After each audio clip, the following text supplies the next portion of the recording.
So I'm not sure exactly how long this talk is. I asked AI, but I'm not sure if their input was based on Ben Shapiro or Mr. Rogers. So it could vary anywhere from 20 minutes to an hour and a half. We'll see. So it's been gratifying to see a consistent theme and dialogue emerging in this conference, this symposium specifically around the idea of the relation between politics and culture, which is generally the topic of my talk. And I'm thinking especially about Chris Ferrara's talk at the very beginning, which discussed the problem of embodiment and what happens to Christian culture when we lose a sense of embodiment. This has been a theme for a couple symposia now, specific lectures. Then also Sebastian's talk discussing the influence of satanic fragmentation on the natural world and on place, on geographic space. Dr. Stark's talk about Catholic political philosophy, and then Dr. Pink's talk about custom, which is in some ways the most troublesome element of what I'm trying to cover. So my talk has, over the course of the past 10 days, sort of become more a series of footnotes to what has already been said, and a bit of a patchwork. So it sort of resembled the transformation of this microphone from the beginning of the conference to the end. You'll notice that we didn't put on a play this year. The reasons for this are not especially noble. However, it seems to me in the past that the challenges to putting on a play are somewhat related to the problem of setting. For example, it would be very difficult, I think, to stage Hamlet in Gardone, notwithstanding the references to Hamlet and Gardone yesterday. When I think about Gardone, the first image that comes to mind is the main piazza below San Nicolo. There is a fantastic view overlooking Lake Garda, and within several yards of the church, we have 3 different bars and restaurants of choice, all sitting at the foot of the church. It is a very public place, a political place, and by its arrangement, a very hierarchical one. The church overlooks the natural landscape, as it also overlooks the secular commercial spaces. These spaces are connected not immediately by narrow roads, but by an open central square that situates social life at the point of convergence of these several domains.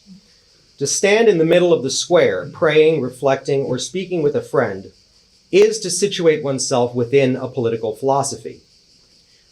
The tone of Hamlet is set by the opening scene, a wilderness on the outskirts of the castle, a place of direct contact between the individual and untamed, unconfigured nature, a kind of state of nature, a place of spirits. Most of Hamlet occurs outside the city, that is, outside the political community of Denmark, over which the court of Elsinore reigns. This prepares the audience for a series of events that occur largely within the protagonist's head. Hamlet is a story about spiritual distress, a spiritual distress that is existential and internal.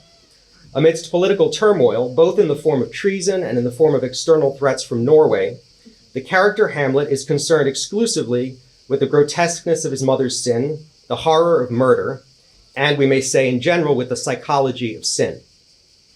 What makes Hamlet a character in the dramatic sense is the containment of his focus. He is not concerned with the political implications of his act of vengeance, or the civic implications, we should say, either for the court of Denmark or for the people, either for the court or for the people of Denmark, nor with the effect of his actions upon those closest to him, as evinced by the suicide of Ophelia. Nor is he concerned with any sort of explicit religious authority. Shakespeare does not provide us in this play with any well-intentioned, if misguided, Franciscans, no offense, as he does in other of his plays.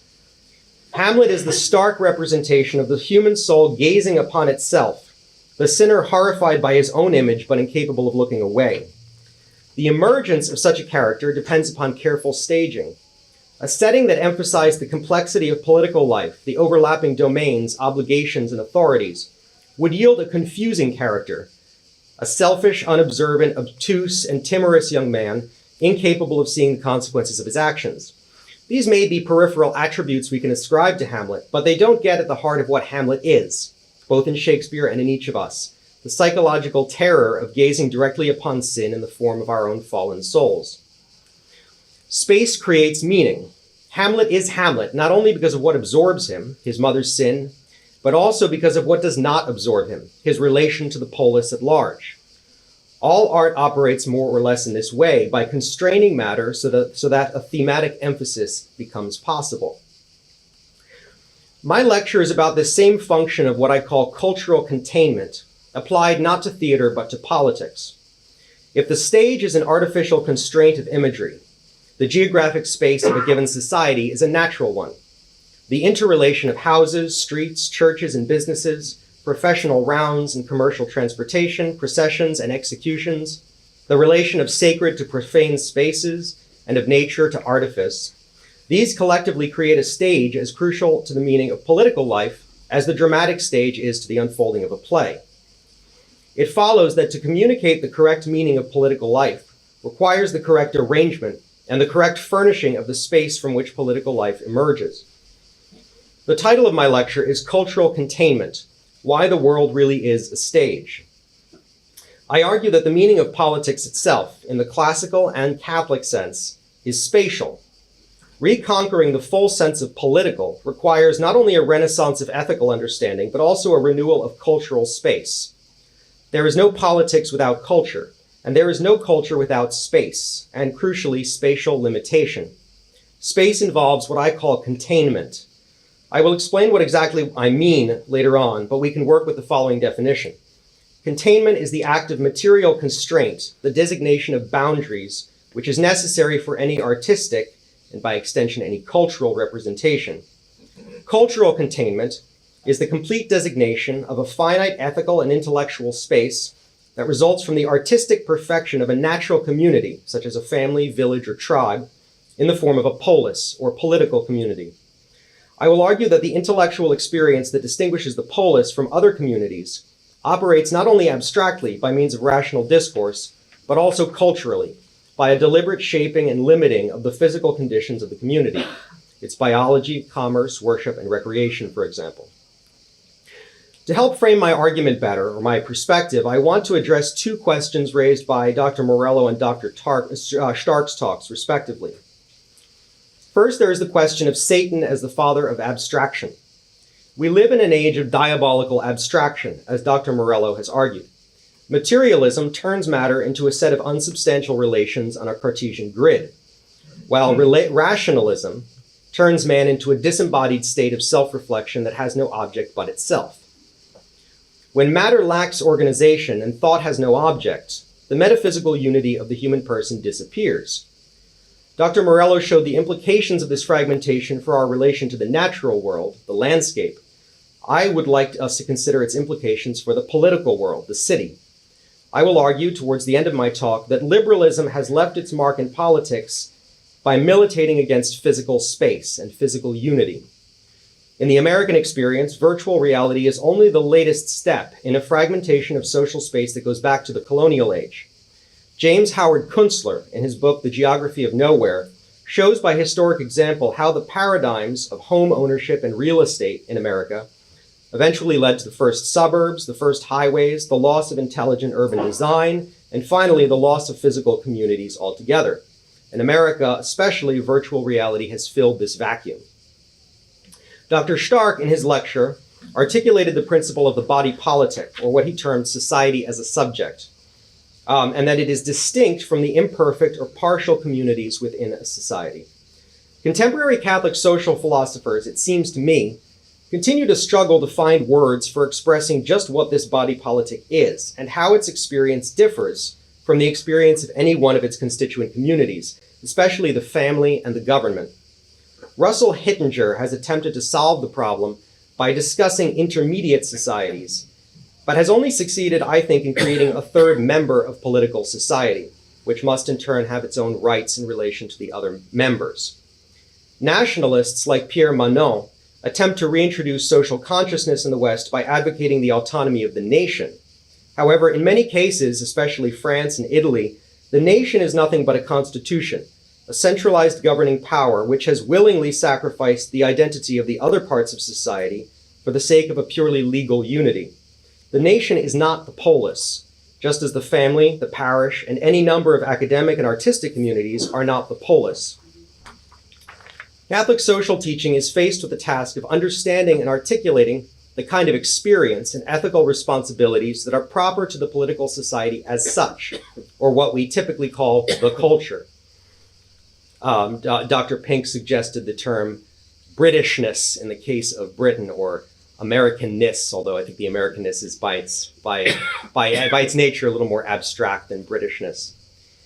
We cannot accomplish this task by enumerating the relative rights of family, government, and other members of society any more than I can tell you what an automobile is by listing the functions and limitations of a transmission, a wheel, and a fluid injector. My lecture is divided into 4 parts. First, an examination of classical political theory using Plato and Aristotle. Second, a look at the emergent meaning and function of culture and the purpose of containment, using some points from Alistair MacIntyre. Third, an examination of liberal political theory and specifically how it has led to the destruction of space and the diabolical fragmentation of political life. And fourth, my brief conclusion. What is politics and why does it come about? The opening sections of Aristotle's Politics are deceptively complex because they outline not one, but 2 simultaneous origins of political community. We may call these metaphysical and ethical. Metaphysically speaking, political life emerges because of the particular kinds of animals we are. Human beings fall into a subclass of animals that we may call social animals. Dolphins, cranes, and wolves are also social animals, that is, animals who rely on regular cooperation for the achievement of physical goods necessary for survival. Tangentially, my dissertation director, Dr. Gregory Beabout, has devoted a lot of time, including conferences on the topic of cranes, and cranes as social, and he argues political, metaphorically political creatures, and he's hoping to establish or achieve insights into human political community by the observation of cranes. Aristotle pays special attention to 2 kinds of human communities that are similar to the communities of other social animals. These are the family, which arises from the biological need for reproduction, and the village or tribe, which arises from the need for an extensive division of labor. However, human beings have a distinguishing feature we call intelligence. Intelligence is manifested in our capacity for speech, and I quote from Aristotle's Politics. Voice serves to indicate what is painful and pleasant. That is why it is also found in the other animals. But speech serves to make plain what is advantageous and harmful, and so also what is just and unjust. For it is a peculiarity of humans to have perception of good and bad, just and unjust, and the like. End quote. While all animals pursue goods and the satisfaction that goods provide, only human beings can distinguish between the experience of a good thing and the experience of a thing being good. To call something good is to assume a theoretical attitude, a decentralization of self that allows us to consider things for what they are in their nature, as distinct from what they are for us in their utility. Paradoxically, self-reflection is only possible as a result of this decentralization of self. I can only consider myself and my human nature from the standpoint of an impartial observer, theoretical attitude. To say that a nice meal is good implies not only the perception of food as something to be enjoyed, but also an understanding of human beings as the kind of thing that enjoys food. Thus, the name good, when applied to any particular thing, requires an articulation of human nature, its structure, its powers, and most importantly, its purpose. From this consideration of human nature, there follows another intellectual concept, that of human happiness, or the successful experience of everything that a human being is designed to achieve. This includes the successful exercise of intelligence itself. Thus, to be successfully human is both to procure those physical goods proper to us, but also to understand the world at large. Consequently, there arises a distinctly human kind of community that sets itself the task of satisfying the complete desires of human nature, including, as Aristotle famously put it, the desire to know. This community is the polis. In Aristotle's words, it is the community that has the most control of all. The polis concerns itself with the provision of all things that human beings desire, including knowledge itself. He writes, and I quote, If all communities aim at some good, the polis, which is the highest of all and which embraces all the rest, aims at good in a higher degree than any other, and at the highest good. Human intelligence is not conveniently separable from the other domains of human activity. As Dr. Stark observed, where all animals act on instinct, human beings rely on reflection to control and to execute some of our most necessary functions, such as eating, reproducing, and dividing labor.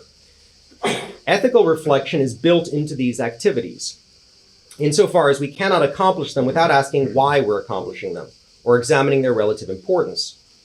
The decision not to overindulge our appetite for food, for example, is not instinctive, but rather a result of an intellectual attitude that contextualizes appetite in relation to the other parts of our nature. It is only by understanding the relative function and importance of appetite that we can make a decision to eat so much and no more. Here we encounter a paradox that is crucial to understanding political life, namely that intelligence, by which we consider the other parts of ourselves, is also itself only a part of the human person. This is proven by the fact that in cases of vice and undisciplined behavior, we allow our intellectual part to be governed by other parts, our appetites and our emotions. One of the crucial tasks of the polis, then, is to ensure that we use our intellectual faculty properly. This gives rise to the ethical cause of political life. At the end of Nicomachean Ethics, Aristotle prepares his treatise on politics with a discussion of what is required for people to act virtuously. I quote, "He who lives as passion directs will not hear argument that dissuades him, nor understand it if he does. And how can we persuade one in such a state to change his ways? And in general, passion seems to yield not to argument, but to force. This is why some think that legislators ought to stimulate men to virtue and urge them forward by the motive of the noble, and that punishments and penalties should be imposed on those who disobey and are of inferior nature." End quote. Aristotle is suggesting, I think, that there are two kinds of people who need two corresponding varieties of communal pressure. First, there are people who are naturally inclined to virtue, but who are not perfectly virtuous. That is, who still experience a tyrannical influence of their appetites and emotions. These people need incentives to virtue in the form of glory. Other people are ruled entirely or mostly by their appetites and emotions, and these must be forced by threat of punishment to act in the way that a virtuous person would act. The vicious man who is forced under threat of punishment to behave like the virtuous man is not truly virtuous. This is because the orderliness of his actions does not correspond to an orderliness in his soul. We have, therefore, two kinds of order that must be cultivated in the polis: a psychic order, a lawfulness of the soul, and a practical order, a lawfulness of actions. Both of these are named by the Greek word nomos, which can be translated either law or custom. Aristotle addresses this ambiguity by referring to laws written or unwritten. The metaphysical and ethical approaches to the polis give us two slightly different ways of defining the polis. We can say that the polis is the human community that is distinguished by the pursuit of knowledge, or intelligence, or the human community that is distinguished by the pursuit of order. However, there is a point of convergence between these two definitions. In Book 4 of the Republic, Socrates argues that a successful society cannot hope to replace psychic lawfulness with practical lawfulness. A society with an order derived entirely from written and codified law will not become just, but merely litigative, a society not of law, but of lawyers, or we might say a society of laws, not men. Legislators in such a society will fail to obtain even the appearance of justice if they fail to cultivate just people. Socrates makes this point immediately following a discussion of the importance of music and poetry. This resumes a theme from Book 3, where he argues that music and poetry are the first and most important disciplines to cultivate a taste for order in the human soul. I quote, "Aren't these the reasons that education in music and poetry is most important? First, because rhythm and harmony permeate the inner part of the soul more than anything else. Second, because anyone who has been properly educated in music and poetry will sense it acutely when something has been omitted from a thing, and when it hasn't been finely crafted or finely made by nature," end quote.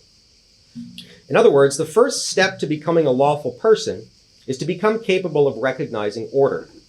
To be truly virtuous, that is, virtuous in the psychic sense, is to recognize orderly conduct as a participation in the order of reality at large, or what the Greeks called the cosmos. This means that ethical perfection arises from intellectual perfection. We can become good only by adapting the rhythm of our actions to the rhythm of reality. On the other hand, intellectual perfection demands ethical perfection, because it is only in a well-ordered soul that the intellect can rule. This mutual dependence of ethical and intellectual perfection, that is, of orderly conduct and orderly thought, mirrors the mutual dependence between the polis and the primitive communities. It is only in a situation of physical stability that the polis can arise. However, it is only from the enlightenment of the polis that physical order can arise. We could also express this paradox by saying that the task of the polis is simultaneously to cultivate intelligence as necessary for order and to cultivate order as necessary for intelligence. Which brings me to the question of culture. Now, before I get to the juicy bits, you're going to have to bear with a little bit of epistemology that is more for my own sake, as this is part of my dissertation to try and construct a nice theoretical groundwork for my point, but it should be helpful nonetheless. If we look at the classical Christian theory of forms as it has come to us from Plato and Aristotle, we notice something rather odd about knowledge. On the one hand, all knowledge is formal. Unlike a squirrel sitting on a mountain or running down the side of a mountain, I can relate to a mountain ideally. My mind is configured by the form of the mountain. Another way of saying this is that my mind abstracts the form from the mountain. This enables me to recognize the mountain in terms of its mountainness, which it shares with all other mountains. For this reason, I could say that what I know, properly speaking, is the mountain's form. However, this raises a difficulty because a mountain is a physical thing. Even in Platonic terms, if we imagine the ideal spiritual mountain in the sky, a mountain, formally speaking, is the kind of thing that tends toward materiality. The ideal spiritual mountain would nevertheless be potentially embodied. That is to say, actual embodiment would be a perfection or improvement of the ideal mountain. This is not because the physical is more perfect than the non-physical, but because a mountain, by its very concept, is a physical thing, formally speaking. A mountain without material particularity is not a complete mountain. Having a material structure is part of its definition. This means that when I know the mountain by means of formal abstraction, I am nevertheless knowing something that can only exist as a physical particular. Knowledge is therefore both universal and particular. It is universal as to its means and particular as to its object. Just as we say that the eye sees color, and yet the object of sight is something of which color is only an attribute, say a green mountain or a purple dress, so human rationality sees form, and yet the object of knowledge or intelligence is the particular thing in its complete nature. I'm going to make a distinction here between knowledge in the broadest sense, which I will call intellectual knowledge or intelligence, and knowledge in a more narrow sense, or what I will call scientific knowledge. Some of the ancient Greeks, beginning with the material monists like Anaximander and Anaximenes, developed a theory of knowledge, what is broadly called science, based on the notion of a cosmos. The cosmos represented the universe of causes, the knowability of one thing based on its relations to another, whether by virtue of logical causality, a conclusion following from premises, or empirical causality, what we call laws of nature. The difficulty with this model of knowledge, however, is that unless we are very careful, we find ourselves in a situation where the only thing we cannot know is particular things themselves. I can know it will rain here tomorrow based on the trajectories of winds and air pressure and evaporation of water, because these relate to each other by virtue of shared properties. I can know that the statement, all mortals are men, is wrong in the same way as the statement, all birds are ducks, because of shared logical properties. What I can't know by virtue of causal relations is the reality of rain, ducks, men, or mountains. These are given to my experience prior to any act of reasoning. They are what St. Thomas Aquinas calls simple apprehensions, and they are not evaluated in terms of scientific or rational truth and falsity. They simply are. To say that they are is what we mean, or I think we mean, by classical and Christian realism. In Christian terms, realism is the position that God has created a world of irreducible particularity, a world populated by formally and existentially distinct entities. We are capable of knowing these in a real way, in their formal identity as kinds, and their existential identity as particulars. We do not reason them into existence, nor do we reason ourselves into existence, as Descartes and various forms of rationalism have attempted to do. What applies to our knowledge of the natural world applies equally to ourselves. We know ourselves formally by means of abstraction, yet the selves that we know are mind-body composites that can only be taken as given. However, the temptation to abstract ourselves is even greater than the temptation to abstract the surrounding world. When Descartes identified himself essentially as a mental I, an I without a body, he made the mistake of identifying the reasoning part of human nature with the whole of human nature. I'm not concerned here with refuting the arguments behind rationalism. Rather, I am interested in the ethical temptation that rationalism represents, and more specifically with its remedy. The great temptation of rationalism is intellectual hubris, the illusion that there is nothing that precedes our mind, and therefore nothing beyond its scope of influence. This hubris is intensified in communities that remain largely abstract in their configurations, products, and modes of discourse. Virtual reality is the latest triumph of intellectual hubris, because it represents an appearance of a world free of particularity, a world of pure information, possibility, and choice. The antidote to such hubris, individual or communal, is cultural particularity. We saw that the polis, as Aristotle understood it, is the human community devoted to intellectual perfection. We saw, too, that the ethical task of the polis is to promote the integration of all the natural powers of the soul, appetitive, emotional, and rational, as well as the supernatural life of the soul.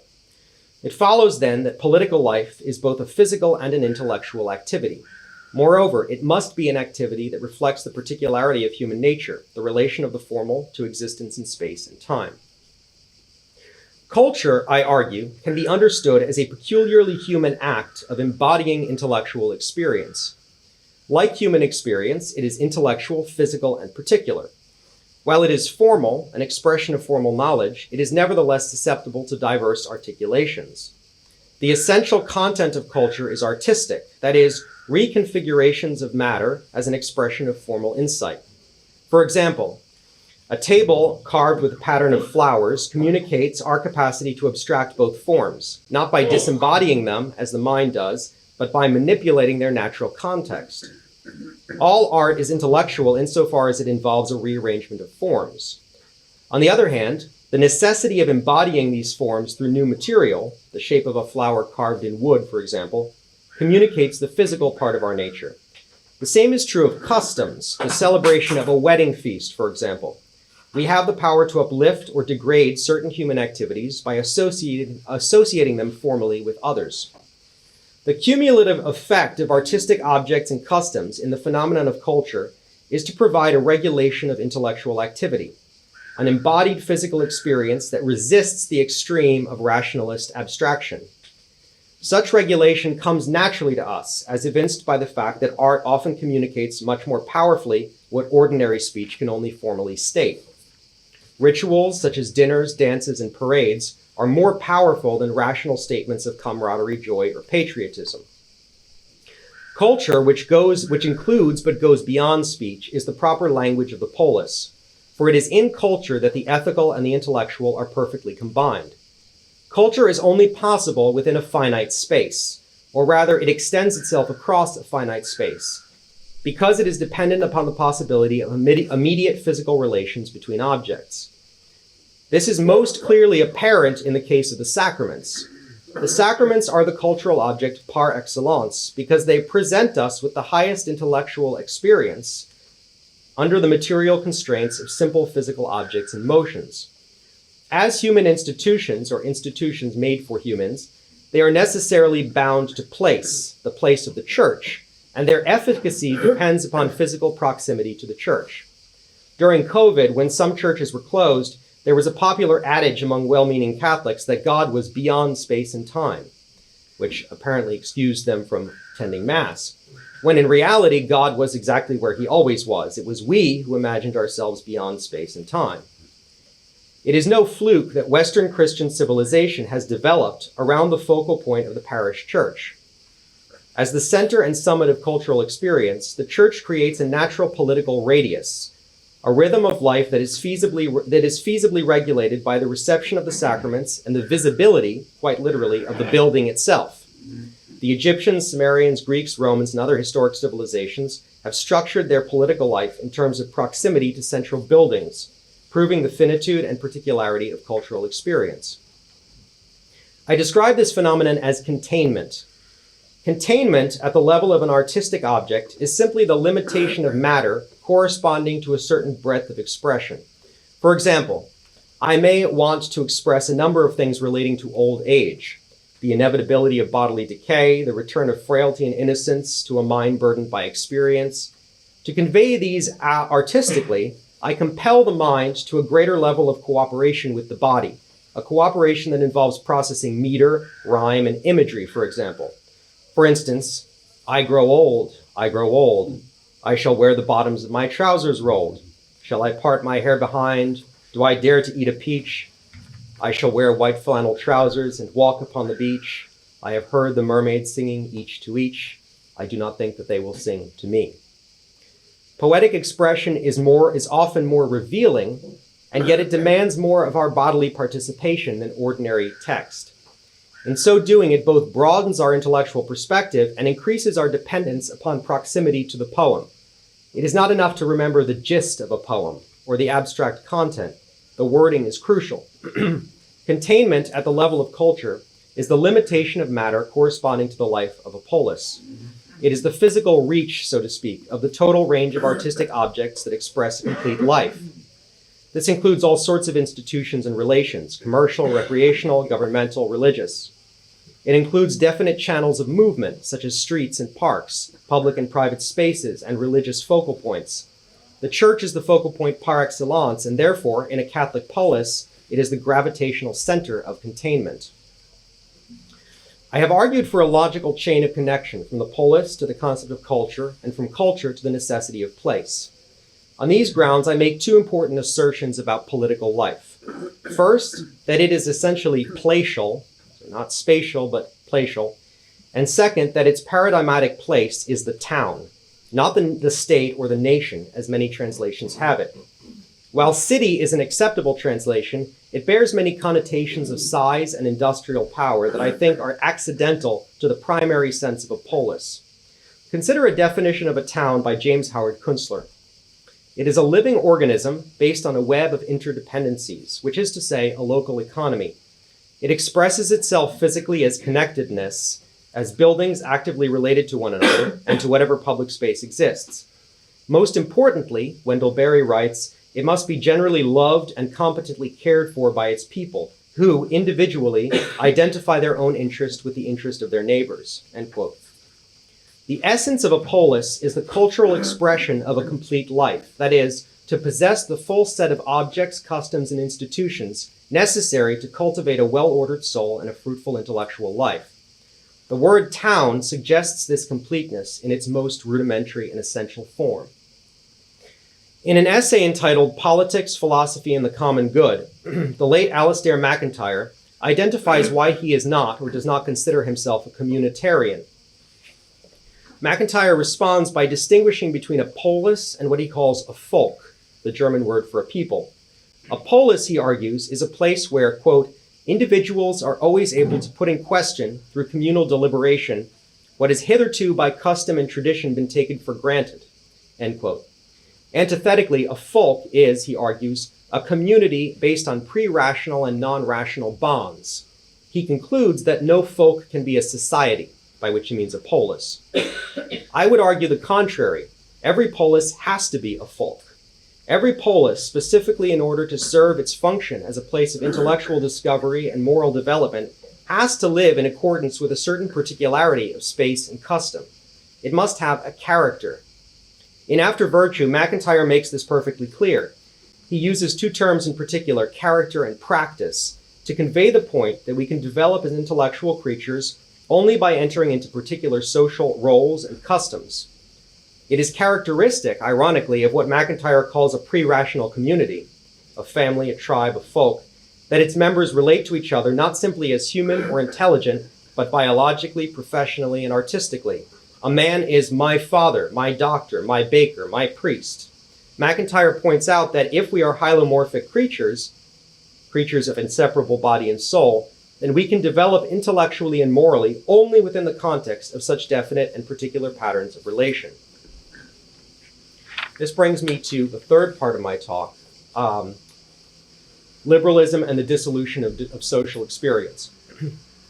Liberal political theory tends to undermine the necessity of place in political life and to fragment or abstract political space. This is because liberal political theory construes politics not as a perfection of human nature, but rather as a safeguard against human nature. Here is an example. While Aristotle cited speech as a cause of order, a higher order embodied by the polis, Thomas Hobbes cited speech as a cause of disorder, a disorder remedied by the polis. He talks about the peace-loving bees and ants, who are contented with their proper activity in their proper spheres and labor entirely for the common good. Human beings, on the other hand, have a nasty invention we call language, by which, and I quote from the Leviathan, some men can represent to others that which is good in the likeness of evil, and evil in the likeness of good, and augment or diminish the apparent greatness of good and evil, discontenting men and troubling their peace at their pleasure. In other words, for Hobbes, political society is an unfortunate remedy for the fact that human beings alone are too stupid to get along. Hobbes flips Aristotelian political theory on its head by suggesting that the polis is not a crowning achievement of human nature, but rather a means of lifting human beings to the status of ordinary cooperative bees. Politics, to the liberal mind, is not a place, but a system of minimizing the damage we inflict upon each other in the state of nature. Thus, the only sense of nomos for liberalism is that of written law. For this reason, the political, in the language of liberals, tends to designate only that part of classical political society which governs, and only that part of government which is articulated in constitutions and legal codes. The loss of metaphysical and ethical ties between the polis and human nature produces, unsurprisingly, dehumanized social spaces, at best, and at worst, a loss of the concept of social space entirely. I want to note, before passing to the more egregious examples, that liberal tendencies are seen even within modern Thomistic theories of culture, or theories of culture that present themselves as Thomistic. In an essay entitled The Thomistic Concept of Culture, the Jesuit Father Robert E. Brennan, writing in the 1940s, defined culture as a perfection of human nature directed to man's social progress. Culture, it seems, involves only that aspect of human perfection which relates to progress on a quantitative scale. He writes, "Man can point with pride to his highly specialized arts and sciences, his technological achievements, his laws and social institutions, and all the marvelous physical effects of his conquest over matter, space, and time. Three groups of these cultural goods immediately suggest themselves: those concerned with our physical or material welfare, those that have a bearing on our intellectual lives, and those that have a part to play in the social ordering of human existence," end quote. Brennan's image of culture is not palatial but progressive. It does not suggest a space within which we grow intellectually, but only a certain list of products. Most strikingly, it has no ethical content. Culture is the product of a complete man, not, as I suggest, the other way around.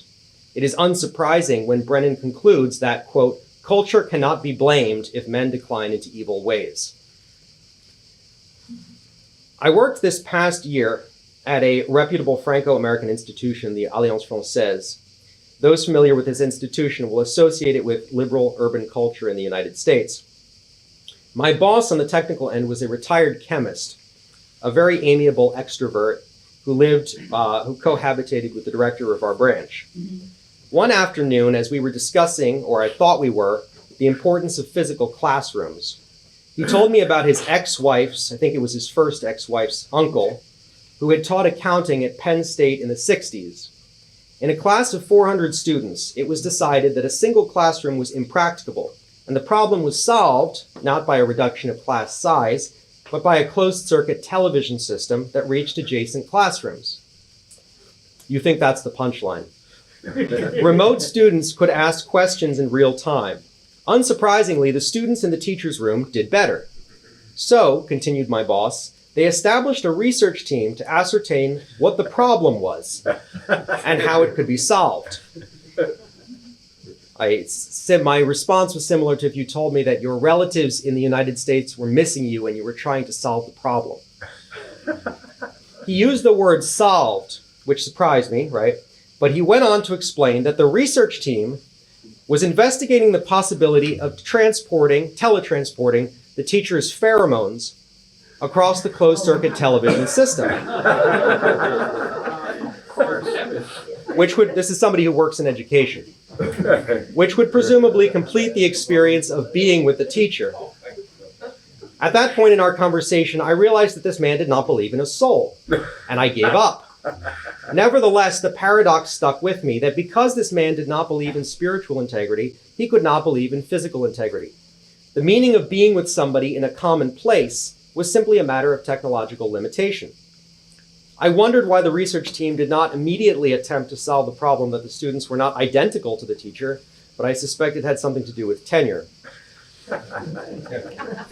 James Howard Kunstler, author of The Geography of Nowhere, has meticulously chronicled the decline of the American town. Importantly, he has shown the extent to which this decline is not simply a question of translation from one form of human community to another. Let me cite a few examples from his book. In the 1850s, industrial-era commerce had made life in New York City a potential health hazard as well as an eyesore. And Llewellyn S. Haskell, a wealthy pharmaceutical entrepreneur, conspired with the architect Alexander J. Davis to develop an Arcadian communal refuge on what began as 40 acres and grew to 400 acres of rural New Jersey. Before the automobile, this railway suburb was made possible by a train line from New York City to North Jersey. The plan was picturesque, and I quote, Haskell created 10 miles of carriage drives circling a central 50-acre common called the Ramble, which was deeded to a homeowners association.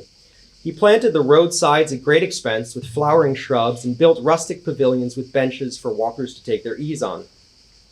Lots had to be a minimum of 1 acre, though most were larger, up to 20 acres. The streets were crooked and winding, gardens rambled, asymmetrical houses sprouted like fairy tale castles to create a fanciful sense of timeless historicity. The Llewellyn Park website describes this early suburb as the country's first planned residential community. Nevertheless, this community was really, as Kunstler puts it, a lot of mansions in a park. He continues, privacy was as much the point of Llewellyn Park as rural scenery or fresh air. It lacked almost everything that a real community needs to be organically whole: productive work, markets, cultural institutions, different classes of people. The existence of such planned and partial communities was greatly facilitated by the 1956 Interstate Highway Act, which was part of the auto industry's sustained initiative to eliminate public transportation. In the 1920s and 30s, for example, General Motors launched a crusade against urban trolleys. The left hand of the suburban diaspora moved simultaneously with the right hand of small-town nostalgia. Henry Ford established his Greenfield Village in Dearborn, Michigan, a self-styled historic gem, an imitation town with a main street, working farms, and a railroad junction. Visitors are invited to enjoy a maker community and watch skilled artisans utilizing authentic techniques. Fancy that. This nostalgic zoo, resembling a polis designed by Madame Tussauds, boasts an immersion in the sights, sounds, and sensations of 300 years of American life. Kunstler points out that American culture is replete with a phenomenon that Bernard Stiegler has described as the culture industry, namely the mass productions of simulations of town life, or more broadly, of local life. Kunstler calls it the Cracker Barrel ambiance. Bernard Stiegler also describes it as short-circuiting, or cheap symbolism that evokes and destroys actual social goods. In Greenwich Village, New York, this occurs when multi-generational stores are replaced by Shark Tank fads like Bantam Bagels that display t-shirts and other brand merchandise before a single bagel has appeared in the window. Wearing a t-shirt is an evocative, contraceptive substitute for building a relationship with a store. It offers people a sense of belonging in places where belonging is no longer possible. Another manifestation of short-circuiting is the preponderance of the kitsch, from the notorious Hobby Lobby welcome signs on the porch to the 1970s school of duck architecture, created by Robert Venturi. Kitschy art and architecture very deliberately short-circuits feelings of local patriotism and civic membership by discarding art entirely in favor of simplistic, often deliberately comical symbols. The Longaberger Basket Company, popular in the 70s and 80s for home decor, constructed its Ohio headquarters in the shape of a wicker picnic basket. Quoth the eponymous Dave Longaberger, I figured if Walt Disney could build an empire around a mouse, the Longaberger home office building could resemble a basket. In 1931, on the Big Duck Ranch in Flanders, New York, the Dutch duck farmer Martin Maurer expectorated his headquarters in the form of a gigantic Peking duck. Ford Model T taillights served as the duck's eyes. The Coney Island hot dog stand in Aspen Park, Colorado, is a rich yellow and red Coney Island hot dog, which saves it the trouble of being in Coney Island. The supplanting of towns by suburban housing developments, of culture by cheap symbols and nostalgic museums, is symptomatic of a paradigm shift from political identity to what Kunstler summarizes as home ownership. He describes the American dream as a detached home on a sacred plot of earth in a rural setting, unbesmirched by the industry that made the home possible. A place where one could play at cultivating the soil without having to rely on husbandry for a livelihood. A place that was, most of all, not the city. Very quickly, the idyllic plot of earth in a rural setting itself became merely an accidental feature, as the reality of place devolved into the abstract concept of real estate. Home ownership became simply ownership, which Kunstler defines as the right to freely dispose of land by sale at a profit, the ability to move from one place to another without hindrance, to enjoy the social respect of other small holders. Autonomy, privacy, and freedom of movement replaced geographic allegiance and stable communal membership. The least understood cost, Kunstler writes, has been the sacrifice of a sense of place, the idea that people and things exist in some sort of continuity. This is a secular writer. That we belong to the world physically and chronologically, and that we know who we are. To the traveler in America, there is little sense of having arrived anywhere, because every place looks like nowhere in particular. It makes me think of this poem that you should all look up from Babbitt, from Sinclair Lewis's Babbitt, where the title character is reciting a poem about how America is so wonderful because wherever you travel, it all feels like home because it's the same brands, the same conversations, and the same. He has this great line. He turns to a man who's sitting next to him in this unknown hotel, and he says, "Hello there, Bill, old scout. How is your stock a-holding out?"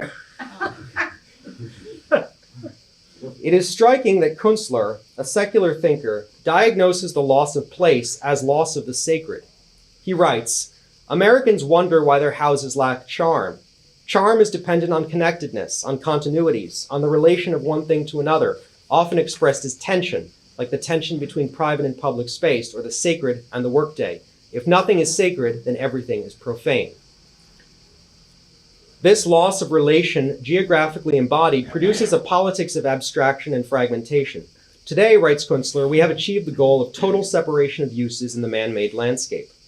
The late Alistair MacIntyre translates this problem of geographic fragmentation into ethical and vocational fragmentation. As he puts it, a compartmentalized society imposes a fragmented ethics. In other words, in a society where spheres of activity, the church, the workplace, the golf course, or the strip club, are lacking in geographical connections, the person himself who acts will be divided morally and rationally into just as many autonomous spheres. The man at work will not be the man at church, nor the man at church the man at home, except insofar as these ethical spheres are united by the principle of free choice and independence. There is no continuity of character. A man has a character in each place where a self-referential system of expectations operates, such as the workplace, and he will therefore assume just as many characters. On the other hand, every space coheres only on the strength of the assumption that the true man isn't really there. A man may devote himself to several hours a day of corporate teamwork and the efficient production of goods without having any creative role or expertise or pride of interest in those goods, and he can survive this on the premise that, after all, his authentic self is at home or at his parish.